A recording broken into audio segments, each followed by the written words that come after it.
case that delves into the consequences of lack of help for possible mental illness. We don't know all the details yet, as this is an ongoing investigation, but one of the biggest elements of understanding how this could have occurred and why has been the husband and father's statement about his family, which we will be diving into.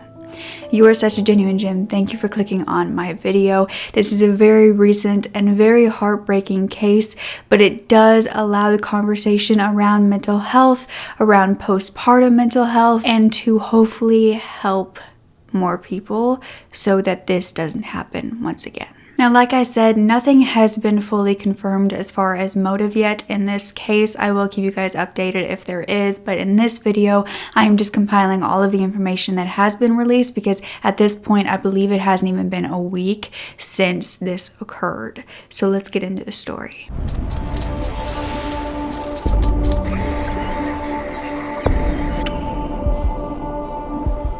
So the Clancy family consisted of the father Patrick, the mother Lindsay, and their 3 children, who were 5-year-old Cora, 3-year-old Dawson, and 7-month-old Kaylin. Now Patrick and Lindsay had actually married in 2016, and 2 years later, they would buy their own home at 47 Summer Street in Duxbury, Massachusetts. Now Lindsay was a labor and delivery nurse at the Massachusetts General Hospital, but was currently on leave. They were said to be a happy, loving couple and family, and unfortunately, tragedy would strike. It was January 24th, and there would be a 911 call from the Clancy residence. Now, Patrick Clancy had called 911 around 6:11 p.m. to say that his wife Lindsay had jumped out of the 2nd-story window. Now, paramedics arrived at the scene and they found 32-year-old Lindsay with injuries that appeared to be cuts on her wrists and on her neck. She was alive, so they transported her to the nearby hospital while other responders went inside the home. They believed that this was a suicide attempt by Lindsay, the mother, but what they found inside was even more horrific because they would go inside the home and find 3 children unconscious. All 3 of the Clancy children had obvious signs of trauma, and 2 of them were already deceased. The youngest was allegedly given CPR at the crime scene, but they were all rushed to the hospital where Cora and Dawson were officially pronounced dead. The 7-month-old was alive but in critical condition and rushed to the Boston Children's Hospital for treatment. In fact, he had to be flown there on life flight. Now, the first responders and investigators were said to be completely shaken by what they had seen, and it was taking an emotional toll on everyone. They were told to reach out if they were having any trouble and needed someone to talk to. This is an unimaginable, senseless tragedy, and it is an ongoing investigation. One thing that we do want people to understand here in the Duxbury area, this is not something that happened randomly. This is people should remain safe, believe that they are safe in their homes and on the streets here in the town of Duxbury. Now, Patrick claimed that he had gotten home around 6:11 and he had seen his wife jumping out of the window. Now, he told police that he could not believe that his wife would try to kill herself or murder her children. He did mention, though, that Lindsay was struggling with postpartum anxiety after giving birth to their 3rd child. However, he also said that she was doing well the day prior. The children's aunt said that they were beautiful children. Their great-grandmother said that she had spoke to Lindsay a week prior and nothing seemed amiss. Now, an alleged friend would come forward to news outlets saying that Patrick had been staying home and working from home to actually support Lindsay through all of this, that she was having a very tough time, and that day he had actually just left for a few moments to get takeout for the family, and he returned around 25 minutes later to this horrific scene. This same friend alleged that Lindsay was taking a very intensive program for postpartum depression at this time, and Facebook posts that are now deleted but were allegedly found were from Lindsay, who was actually talking about postpartum anxiety, and this was about 6 months prior to the murders, and she spoke of how physical and mental fitness was making a difference. The next day, there was an arrest warrant from the Plymouth Police Department for Lindsay Clancy, who was still in the hospital but now in police custody. Now, she's facing 2 counts of murder, 3 counts of strangulation, and 3 counts of assault and battery with a dangerous weapon. It was believed that Lindsay had strangled her children, before cutting herself and jumping out the window. Lindsay Clancy, as I stated, is being treated at a Boston hospital. As soon as able, we will be arraigning her on the 2 charges of murders and the deaths of her children. I want to further commend the professionalism and the work of the Duxbury first responders and the Mass State Police. I'm sure many of them will not forget what they saw last evening, and I think we should all be grateful to the men and women that put a uniform on, that are willing to do this difficult and challenging job. When something like this happens, there are obviously usually more questions than there are answers. As we proceed forward, we will give answers as we can. And certainly our heart's condolences go out to the Clancy family. I cannot begin to fathom the expressive, the pain, the depth of pain that must be going on. Many people have been contacting each of our respective departments about the well-being of our first responders and what people can do to help to support them. Following their response and involvement in the events of last night, the fire, police, and dispatch personnel who were either at the scene or provided support during the incident were relieved of their duties shortly thereafter. The Duxbury Fire and Dispatch Departments engaged the services of their Critical Incident Stress Debriefing Team, and the Duxbury Police Department received support from the Metropolitan Law Enforcement Council and Massachusetts State Police peer support groups. This isn't what I do. It's what these guys and gals do.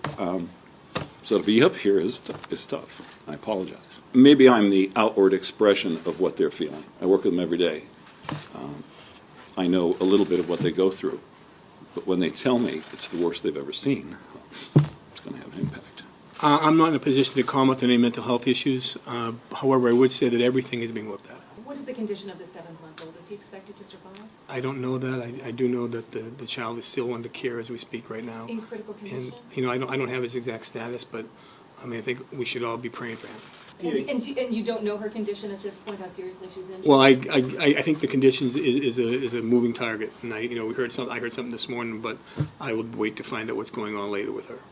Now, many people in the community were leaving flowers outside of the family home. The fire department was leaving stuffed animals there.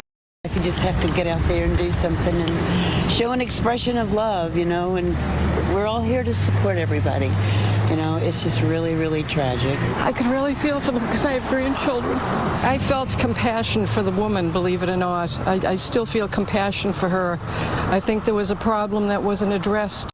And on Thursday night, a vigil was held for the family and for the first responders who had to witness this firsthand. And the Reverend said that they were a happy family, but sadly, the struggle that Lindsay was going through with her mental illness became overwhelming, which led to devastating results. Now, Kaylin was fighting for his life this entire time at the hospital, but the next day on January 27th, 7-month-old Kaylin would pass away as well. He passed at around 11:18 that morning. A 9th charge is expected to be added for his death. Now, 4 days after the 911 call on January 28th, Patrick would release a statement. And one of the biggest things that was taken from this was the fact that although his wife allegedly killed all of their kids, Patrick was saying that he forgave her. And it kind of explained why. So I'm going to read you the full statement because I think it's very important and it dives deep into this family and the mindset and Lindsay herself. Patrick said, "Thank you for all your love and support. The warmth I receive from the community is palpable and your generosity gives me hope that I can focus on some sort of healing. I've seen all your messages and contributions, including some from people I haven't seen in over a decade and many I've never met. I see and appreciate every one of you." A lot of people have said they can't imagine, and they're right. There's absolutely nothing that can prepare you. The shock and pain is excruciating and relentless. I'm constantly reminded of them, and with the little sleep I get, I dream about them on repeat. Any parent knows it's impossible to understand how much you will love your kids until you have them. The same goes for understanding the devastation of losing them. Cora, Dawson, and Kaylin were the essence of my life, and I'm completely lost without them. My family was the best thing that ever happened to me. I took so much pride in being Lindsay's husband and a dad to Cora, Dawson, and Kaylin. I've always reminded myself that each day with them was a gift. Kaylin usually woke up first and would rest his head on my shoulder for a few minutes as he adjusted to morning. Dawson typically sang or spoke his thoughts out loud for a while before we'd go get him. Cora was a big girl and would simply walk downstairs. I can still vividly picture her coming into the living room each morning with her hair in a mess, smile on her face. We always started our days together, reading books, cuddling up on the couch, and playing with magnet tiles. I loved taking them places, whether it was scooting at Chandler Elementary, vacations, skiing, out on a boat, or to Duxbury Beach, one of our favorite places on earth. They gave me purpose, and I never took it for granted. There is now a massive void where that purpose once was. Cora had an infectious laugh and was stunningly beautiful. She was the cautious one, but it was really because she was so caring. She used to say that she wanted to be a doctor and a mama when she grew up, and she would practice by giving Kaylin checkups.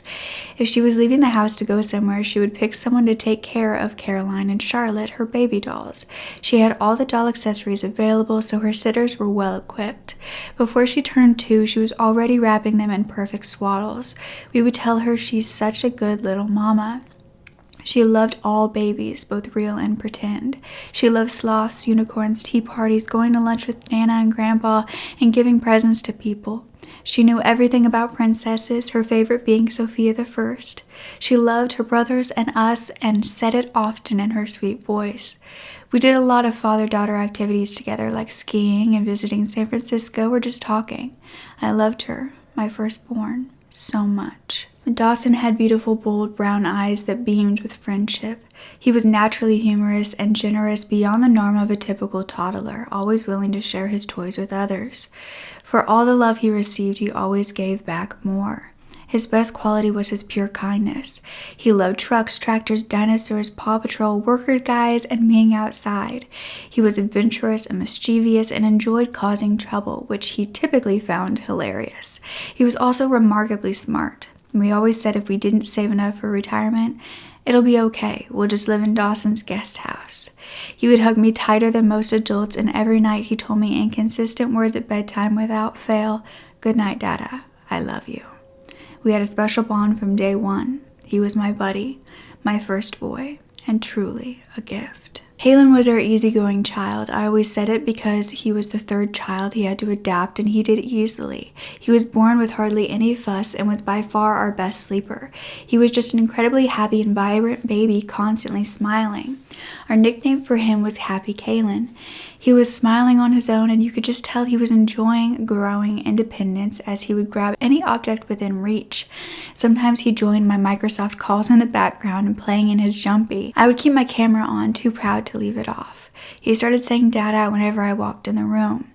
The last moment we had together was our routine. I would come up from my office at the end of the day and swing him between my legs while he laughed and smiled. If I was ever having a bad day, Kaylin always knew how to heal me. Perhaps that's why he held a little longer, to spare me whatever pain he could. As excruciating as it was, I was fortunate and grateful to feel his warmth until his very last moment. Faith is my only hope of believing he felt mine. Kaylin died with enormous courage despite being so little. Maybe it was his way of demonstrating what I need to do to press forward. I'll always try to draw inspiration from him. He'll always be my little hero. I want to share some thoughts about Lindsay. She's recently been portrayed largely by people who have never met her and never knew who the real Lindsay was. Our marriage was wonderful and diametrically grew stronger as her condition rapidly worsened. I took as much pride in being her husband as I did in being a father, and felt persistently lucky to have her in my life. I still remember the very first moment I laid eyes on her and can now recall how over time I was with the kind of love at first sight you only see in movies. It really didn't take long before I was certain I wanted to marry her. We said I love you to each other multiple times daily as if it were a reflex. We habitually started every morning with a passionate hug, yielding a sigh of relief like we had each received the perfect medicine. If too much time passed without a hug, she'd look at me and ask, "Did you forget?" We mutually understood the reality that people can have bad days, but we stuck to the rule that when one of us got lost, the other was always there to bring them home. Always. She loved being a nurse, but nothing matched her intense love for our kids and dedication to being a mother. It was all she ever wanted. Her passion taught me how to be a better father. I want to ask all of you that you find it deep within yourselves to forgive Lindsay, as I have. The real Lindsay was generously loving and caring towards everyone, me, our kids, family, friends, and her patients. The very fibers of her soul are loving. All I wish for her now is that she can somehow find peace. I promise I'll put all of my energy into healing and rediscovering my purpose. I owe that to all of you, Duxbury Fire and Police, our compassionate healthcare workers, our local faith leaders, the Microsoft community, and especially Cora, Dawson, and Caitlin. I don't know how or when I'll be able to do it, but your love and generosity will help me get started. I know that love always wins. Cora, Dawson, and Caitlin, you gave me so much in your short time here. I don't know if the pain will ever go away, but I'll do my best to carry on in your honor. Dada loves you so much and will always remember you with love and endless gratitude. As you can see, that is a very, very heavy message from the father, and it makes you think deeper than this being a headline and this being just a mother who didn't love her kids. Now, psychologists have been speculating that Lindsay was suffering from postpartum psychosis. It is a mental illness that is often underdiagnosed and misunderstood. And a psychology professor named Abby Goldberg has said that it may not manifest for weeks or for months after having a baby, but half of the new moms will experience some sort of baby blues in the first 2 weeks. If it lasts past 2 weeks, though, that can be more of postpartum depression, and that mothers should seek help at that point. Those suffering from postpartum depression can feel detached from their child, have mood swings, have changes in their ability to sleep, have an inability to have fun, and that this can happen with fathers as well as adoptive parents who bring home a baby as well. Postpartum psychosis is allegedly extremely rare, but can create hallucinations, delusions, a detachment from reality, and hearing voices. But Abby Goldberg had said that only about 5% of people with postpartum psychosis will attempt to harm their children or themselves, though it can be a very dangerous illness if the proper help isn't given. And Dr. Helen Bradshaw spoke to WFSB3 a little bit more on postpartum psychosis, so I'll let you listen to that now. Postpartum psychosis can come on pretty abruptly during the postpartum period. And it differs from those other disorders where there are more depressive symptoms in that, like you said, it has these psychotic features, delusions, paranoia. Women can have frightening beliefs about wanting to harm their children. Thankfully, it is fairly uncommon, occurring in about 1 in 500 births. And I would contrast that with postpartum depression, which occurs typically in 1 in 7 women during the postpartum period, considerably more common. What are the biggest signs that you should look out for? Absolutely. Changes in mood is very important. Sadness, numbness, changes in sleep, having difficulty sleeping or not really needing to sleep. Women can experience having difficulty in finding enjoyment in things that they typically enjoy, or having ideas about feeling disparaging toward yourself, like I'm a bad mother. Those are really warning signs. All women should absolutely be screened during pregnancy and during the postpartum period. These illnesses can feel overwhelming, but they are treatable. But this case created a huge discussion around mental health, especially in regards to postpartum and how serious it can truly be. There's such a stigma around it after giving birth that a lot of women don't feel like they can get help, or when they reach out, it's not really given and they're dismissed. But it is something that you should fight for and you should continue to speak out about, because it can be detrimental to you or your child. Now, the case of Andrea Yates is said to be one that parallels this one, and this was back in 2001 in Texas when this mother drowned her 5 kids in the bathtub. Now, one by one, she took 7-year-old Noah, 5-year-old John, 3-year-old Paul, 2-year-old Luke, and 6-month-old Mary into the bathroom and killed them. Then she called 911 to tell them that she had just killed her kids. After you drew the bathwater, what was your intent? What were you about to do? Drown the children. Andrea's defense in the end claimed that she was suffering from severe postpartum depression, postpartum psychosis, and schizophrenia. What were you trying to accomplish then when you did take your children's lives? Maybe in their innocent years, God would take them up. God would take them up to be in heaven, is that what you mean? All right. And if you had not taken their lives, what did you think would happen to them? I guess they would have continued stumbling. And where would they end up? Hell. In hell. What sort of things did they do which showed you they weren't right? Well, they weren't,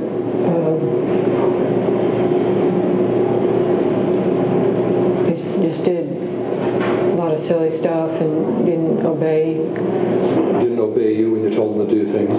All right. You mentioned their manners before. Can you give me an example of their manners? Just like when Rusty's mom would visit, they would just not treat her well. Didn't do things God likes. Now, the children's father also forgave her, just like Lindsay's husband did, saying that she was a loving mother who fell to the disease. And you support her today. Absolutely. There are people who don't understand, who would say, she killed your children. You know, the person that drowned those children is not Andrea. If your brain's sick, then you can think things that aren't real. So because of that mental illness, you're not angry with her, you don't blame her for what happened? I don't blame her a bit. And that's, people find that just outrageous, I know, but I don't blame her one bit. Andrea was first sentenced to life with the possibility of parole in 40 years. However, she did get a retrial 4 years later where she was found not guilty by reason of insanity, and she remains in a state mental hospital. Lindsay's friends who knew her deeply have taken to social media to tell about how she cared for her children deeply and that her actions were clearly driven by some serious demons of her psychosis. In fact, they have all changed their pictures to hearts with LAOL for Lindsay's Army of Love. One of her friends named Christian has said to the people condemning Lindsay to look into postpartum psychosis and see if that changes your opinion. Another friend and coworker named Dawn said that she just prays that the children who are now angels knew that that was not their mom, and it was not the same mom who rocked them to sleep, who wiped their tears, kissed their scraped knees, and made silly faces for laughs. That was not their mom that night. She also says that she prays for Lindsay, who will eventually surface from the depths of hell she's feeling inside, only to realize she is in a new kind of hell. Now, if postpartum depression is what Lindsay is found to be suffering with, it has not been confirmed as far as when I'm filming this video. That could change the entire case as well as the trial. She could plead insanity. We just don't know how that's really going to play out. We'll have to watch and see. Now, the police chief has recently revealed that Lindsay Clancy is getting better day by day and has been talking to friends and family. It was also revealed that at the time of baby Kaylin's death, he had actually just turned 8 months old the day prior. Now, in breaking news, as I edited this video, Lindsay's lawyer, Kevin Reddington, did an interview with the Boston Globe, and he claimed that Lindsay was over-medicated on 12 prescription drugs that turned her into a zombie and caused her to experience homicidal thoughts. Kevin claimed that Lindsay and Patrick had gone to the doctors repeatedly asking them for help, and that they were prescribed over-the-top medications between October 2022 and January 2023. Their lawyer claimed that they went through hell, and they didn't come back. Apparently, Patrick told the lawyer that he went for takeout, then he stopped at CVS before returning home because he was never warned by anyone not to leave Lindsay alone. Now, although the police chief said that Lindsay was improving, the lawyer claims that he believes that her injuries have left her unable to walk. He said she can't get out of bed, she can't walk. I don't know what the medical prognosis is regarding that, but right now she cannot walk. She's not in good physical shape. She's not in good emotional shape. She is not going to get out of bed and walk out of the room. And he said she's actually not been able to see or speak to friends and family, only to lawyers and medical staff. Their lawyer has said that there is a possibility she will plead guilty by reason of insanity, but they are currently working with a forensic mental health expert and a toxicologist for her defense. During an emergency hearing on Friday, February 3rd, due to the claims of Lindsay being over-medicated at the time of the murders, a judge agreed to allow a forensic psychiatrist to examine Lindsay in the hospital. That same day, the funerals were held for Cora, Dawson, and Kaylin. It was said to be beautiful, but very difficult. The The Reverend said that he sat with Patrick and his parents for quite a while to pray together. Now, Lindsay is expected to attend her arraignment over Zoom on Tuesday, February 7th, and her lawyers will request that she stays out of prison and stays at her parents' home with an ankle monitor or at a mental health facility. But the father, Patrick, does have a GoFundMe for the medical bills, the funeral services, and legal help. And his friend actually set it up for him and said that Patrick is the most kind and genuine person, someone who is always willing to support others. And thankfully now we can all support him, whether that be just talking about the children and, sharing his thoughts about his children or donating to the GoFundMe. I'm sending so much love and peace to Patrick, and I truly hope that Cora, Dawson, and Kaylin are resting in peace. If this was postpartum psychosis, Lindsay is going to have an excruciating time when she gets the help she needs and she comes out of this and realizes what she has done. This is a terrifying case, but it's even more heartbreaking. Heartbreaking that those children had to fear their mother, that this mother was possibly struggling and had no idea what she was actually doing that night, and that the father did everything that he could to help her. But now he is alone after this tragedy. I will leave the number for help with postpartum depression and psychosis if you think you are struggling, or if you think someone else is struggling and you need to give them this number. It is very important to get help, and I just truly hope that this case opens a lot of eyes and possibly gets people the help that they need. Again, we don't know if this is exactly what happened, but I will keep you updated as more comes out, and I am just wishing this family so much healing, and I hope you can too in the comments. And I hope that this leads you to researching more about postpartum depression and postpartum psychosis yourself, because you never know who it can affect, you or somebody you love. So don't forget to speak up. Your voice is powerful enough, and I love you to absolute pieces. Okay. Bye.